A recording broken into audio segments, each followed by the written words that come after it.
이승만의 박사학위가 엉터리라고. 그의 논문을 한 번이라도 읽어봤을까? 그랬다면 저런 엉터리 소리를 하지 못한다. 이승만의 논문은 구글 북스에도 떠있고 무료 학술 자료센터 인터넷 아카이브에도 떠있다. 게다가 프린스턴 대학 출판부가 상업 출판을 해서 판매했을 정도로 뛰어난 논문이다. 60년이 지나서도 해당 분야의 세계적 권위자 닐스 오빅이 자신의 책에서 이 논문을 인용했다. 이승만의 논문은 중립성의 원칙에 미국이 끼친 영향, Neutrality as influenced by the United States. 이 논문은 전쟁 상황이라도 중립국의 배와 화물만은 건드리지 않는다라는 원칙이 어떤 과정을 통해 확립되었을까라는 문제를 다룬다. 18세기 말까지만 해도 전쟁이 벌어지면 적국으로 가는 중립국배를 마구 침몰시키고 약탈하는 것이 상식이었다.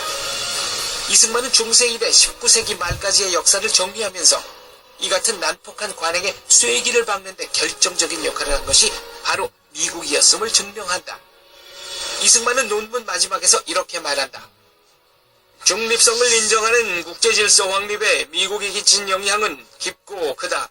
전쟁 중이라도 중립국만큼은 평화스러운 무역을 계속할 수 있다. 이렇게 된 데는 미국의 자유해상무역 정책이 결정적인 역할을 했다. 이 같은 진보는 인류적 차원의 축복이다. 그런데 1910년에 완성된 이 논문은 그로부터 7년 후 제1차 세계대전에 미국이 참전하는 과정을 고스란히 예언한 셈이 되었다. 제1차 세계대전은 1914년에 일어났다. 미국은 3년 동안 중립을 지켰다. 그러나 1917년 초에 독일의 잠수함들이 미국의 상선을 마구 공격하기 시작했다. 미국이 영국에 물자를 판매하고 있다는 이유 때문이었다. 이는 이승만이 논문에서 다룬 중립국의 자유해상무역 원칙을 정면으로 파괴하는 도발 행위였다. 이 같은 봉변을 당하자 미국은 1917년에 독일과 전쟁을 시작했다. 이승만의 논문은 열강 사이의 전쟁이 어떻게 확대되는지 깊게 통찰했다는 점에서 빼어난 가치가 있다.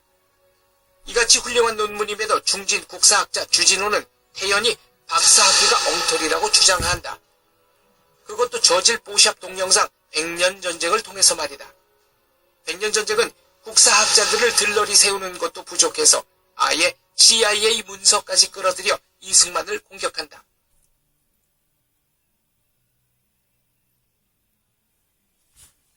잠깐! 상영 중지! 스톱! CIA 보고서는 대한민국이 건국되고 불과 74일이 지난 1948년 10월 28일에 만들어졌다. 당시 대한민국은 살아남을 수 있느냐 없느냐의 양갈래길에 놓인 바람 앞에 등불 같은 신세였다. 대한민국이 살아남을 가능성이라는 보고서 제목도 살벌하다. 이승만에 대한 분석은 이 보고서에 붙어있는 3쪽짜리 첨부 문서에 지나지 않는다. 이 보고서는 이런 결론을 내놓는다. 극동아시아에 대한 소련의 전략 목표는 38선 이북에 국한되지 않는다는 것이 명백해졌다. 소련은 한반도 전체를 장악하기 위해 갖가지 수단을 사용할 것이 확실하다. 이 같은 상황에서는 미국이 군사적, 경제적, 기술적 지원을 대규모로 무한정 퍼붓지 않는다면 대한민국을 생존을 보장할 수 없다.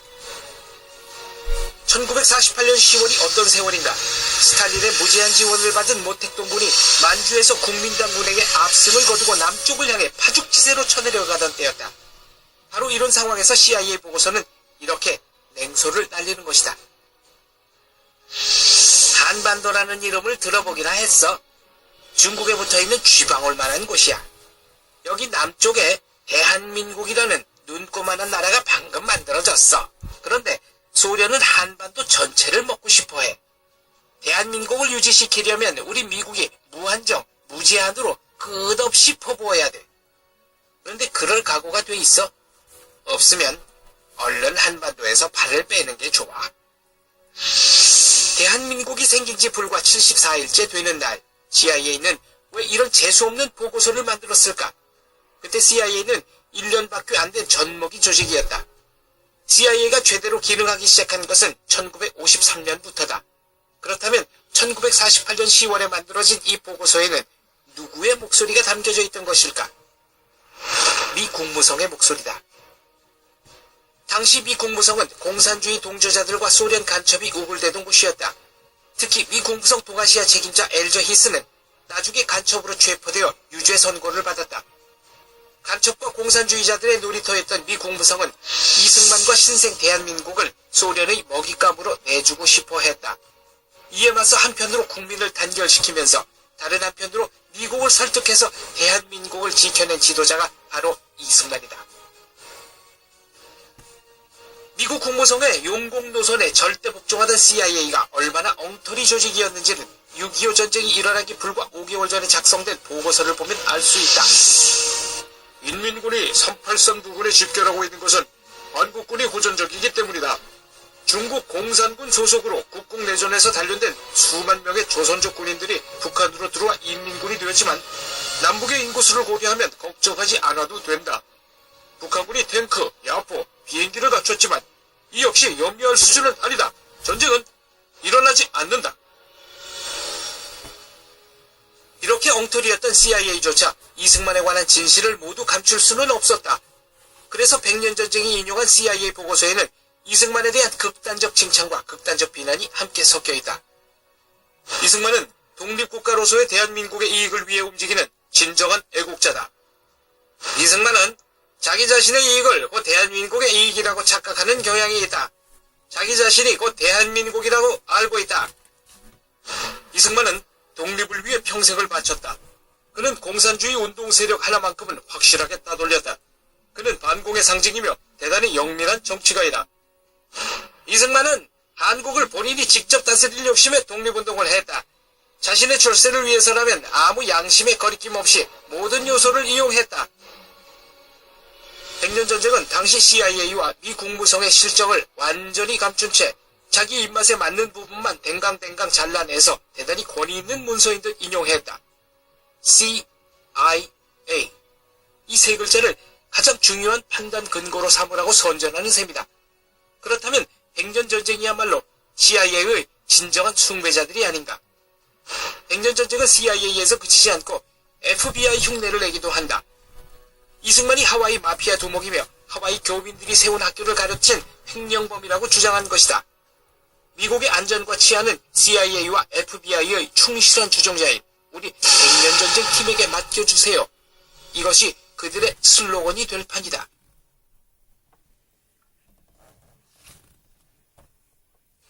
잠깐! 상영 중지! 그만! 하와이 교포들이 자녀 교육을 위해 세운 학교를 이승만이 가로챘다고? 황당한 거짓말이다.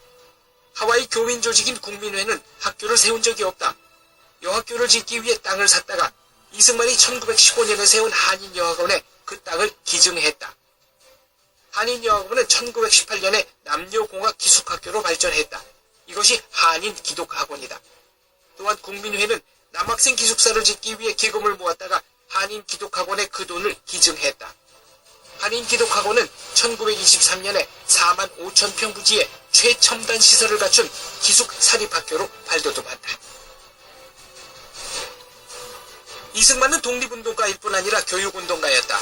바로 그가 여자는 집에서 소뚜껑이나 운전하면 된다 하는 교민들의 사고방식을 180도 바꿔낸 장군인이다. 교포의 딸들에게 개방적 민족교육을 시키겠다는 것이 그가 학교를 세우게 된 직접적 계기였다. 이승만은 1913년 2월에 하와이로 왔다. 처음에는 감리교회에 부속된 한인중앙학교 교장을 맡았다. 부임 이듬해인 1914년에는 학생 수가 100명을 훌쩍 넘어섰다. 여학생이 수십 명이었다. 그런데 심각한 문제가 발생했다.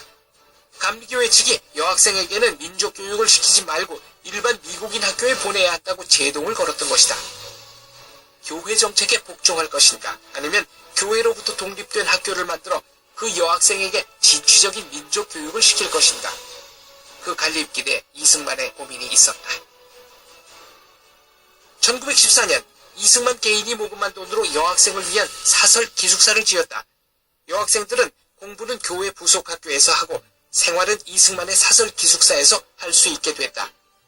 1915년 여학생 기숙사 옆에 땅을 사서 한인 여학원을 개교했다. 조처럼 단층 건물을 사용하는 비인가 학교, 즉 대안학교였다. 1916년 한인 여학원이 정규 학교로 승인받았다. 하와이의 가장 덕망 있는 백인들이 이 사진에 참여했다. 1918년 학교를 8년제 남녀공학으로 격상시키고 회교 건물을 임대해서 학교 규모를 늘렸다. 학교 이름이 한인기독학원이 되었다. 1923년 한인기독학원은 45,000평 부지에 최고급 최첨단 8년제 남녀공학 기숙학교로 발돋움했다. 사탕수수밭에서 새까맣게 그을렸던 교포 아이들을 민족정신으로 무장된 글로벌 인재로 키워내는 최고급 학교였다. 그로부터 30년 후 한인학교에 입학할 교포 자녀가 더 이상 존재하지 않게 되자 학교 이사진은 학교 시설을 매각해서 인하대학교 설립 종자돈으로 기부했다. 인하라는 이름이 바로 인천, 하와이 앞글자를 따서 지은 이름이다. 하와이 교포들이 조국을 떠났을 때 마지막 이별의 눈물을 흘린 땅이 바로 인천이었다. 하와이 주정부는 한인 기독학원이 있던 자리를 기념해서 거리 이름을 쿨라 코리아라고 지었다. 한국학교라는 뜻이다. 지금 그 자리는 초등학교가 되어 있다. 여기서 잠시 이승만이 졸업생들을 어느 대학으로 많이 보냈는지 살펴보자. 오하이오에 있는 오벌린 대학이다. 이 대학은 진취적인 기풍으로 유명하다.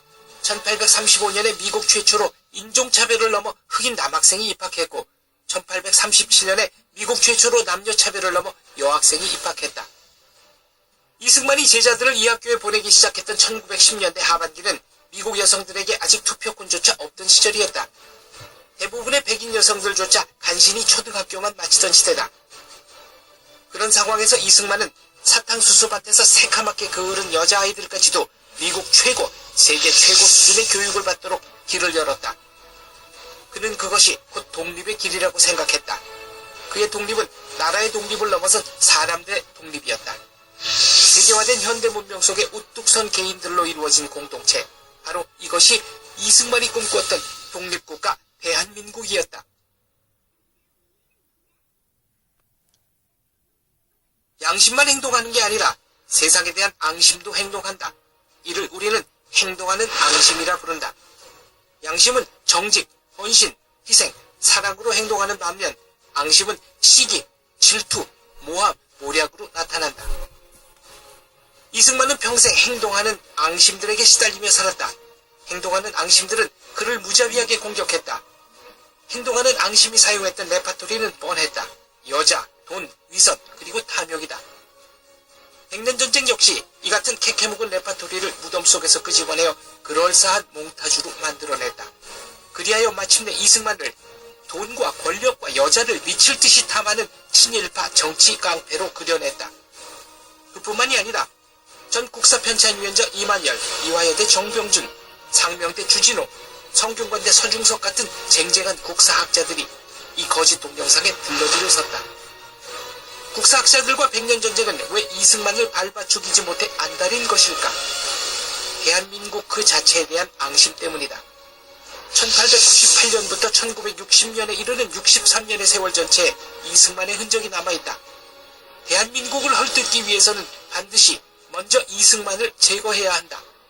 살아생전 이승만은 대한제국, 일본, 그리고 공산 전체주의자들에 의해 제거 대상 1호로 꼽혔었다. 숨진 지 반세기가 지난 지금 이승만은 대한민국에 대해 앙심을 품고 있는 세력에 의해 여전히 제거 대상 1호로 꼽히고 있는 것이다. 63년의 세월 동안 도대체 무슨 일을 했길래 이토록 적이 많은 것일까? 1898년은 연초부터 입헌군주제 개혁을 요구하는 만민 공동회 집회가 잇따라 열린 해다. 이는 우리 민족 최초의 근대적 시민운동이었다.